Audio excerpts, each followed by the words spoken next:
세계보건기구 WHO가 감염병 최고 경고 등급인 팬데믹을 선언한 지금 전국 선거를 성공적으로 치러낸 나라가 있습니다. 바로 대한민국, 우리나라입니다. 코로나19 상황에서 전 세계 중 유일하게 선거를 진행한 한국, 2,900만 명이 참여한 4.15 총선을 치르면서도 확진자가 나오지 않아 전 세계 찬사를 받았습니다. 코로나19 이후 일상으로 돌아올 준비를 하는 한국은 제일 먼저 프로야구를 개막하면서 다시 한번 세계의 이목을 집중시키기도 했습니다. 한국산 진단키트에 대한 전 세계적 수요가 폭발하면서 미국에서는 메릴랜드 주지사가 개인적인 인맥을 총동원해서 한국산 진단키트를 구한 것이 이슈가 되었으며, 트럼프 대통령도 결국 문재인 대통령에게 진단키트를 직접 요청하기에 이르렀습니다. 진단키트 외에도 최근 해외에서는 태극기 모양을 넣은 제품들의 인기가 올라가고, 바이어들로부터 우리나라 제조업체에 태극기 문양과 원산지 마크도 전면에 붙여달라는 요청도 쇄도하고 있다고 합니다. 이렇게 어떤 나라보다도 빠르게 그리고 모범적으로 코로나19를 대처해 나가면서 코리아 프리미엄이 세계적으로 확산되고 있는데요. 코리아 프리미엄이란 한국의 대외적 국가 브랜드 가치 상승에 따라 경제 분야에서 나타나는 한국에 대한 선호 현상을 말합니다. 듣기만 해도 아니 애국심이 활활 불타오르는 말이죠. 최근 세계적으로 확산되고 있는 이 코리아 프리미엄에 대해 월요일의 지식 맛집 월요지식회에서 알아보도록 하겠습니다.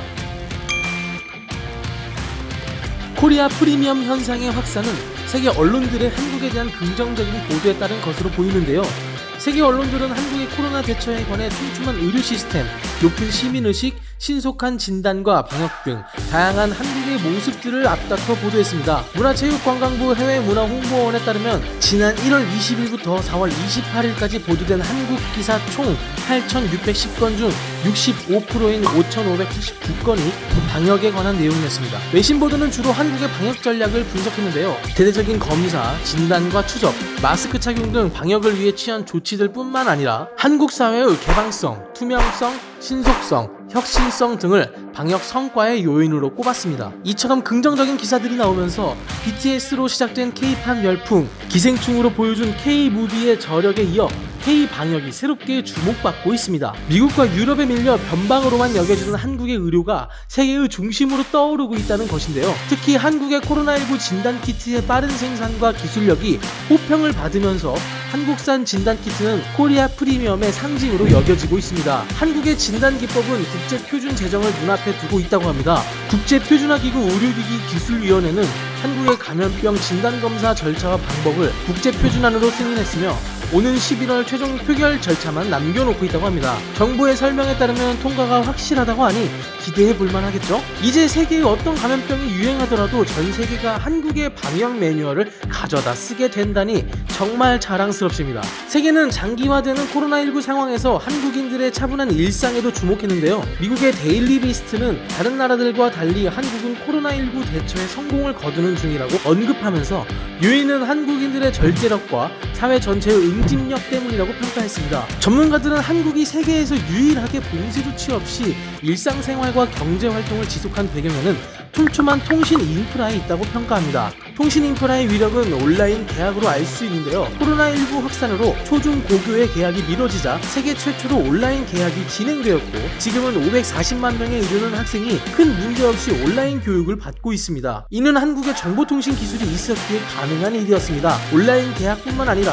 확진자 동선 추적, 재택근무, 공적 마스크 판매 과정에서도 거미줄처럼 촘촘한 통신 인프라가 위력을 발휘했습니다. 이런 인프라는 1990년대 후반부터 정부 주도로 정보화 시대를 위한 통신 인프라 구축에 앞장서고 더 빠른 속도를 찾는 이용자들 덕분에 세계 최고 수준으로 자리잡게 되었습니다. 한국인의 빨리빨리 문화가 이렇게 도움이 될 줄이야. 어쩌면 코로나가 우리에게 새로운 기회를 준 것일지도 모르겠습니다. 제조업 또한 코리아 프리미엄으로 이끄는 견인 요소인데요. 사양산업으로 분류됐던 제조업이 코로나19를 기점으로 재평가가 이뤄지고 있습니다. 통계청이 발표한 3월 산업활동 동향에 나온 제조업 가동률은 74.1%로 지난해 평균 가동률 72.9% 대비 소폭 상승했습니다. 이는 미국과 유럽, 중남미 등 세계 각국의 생산 활동이 한 달 넘게 올스톱된 것과 비교하면 꽤 높은 수치임을 알 수 있습니다.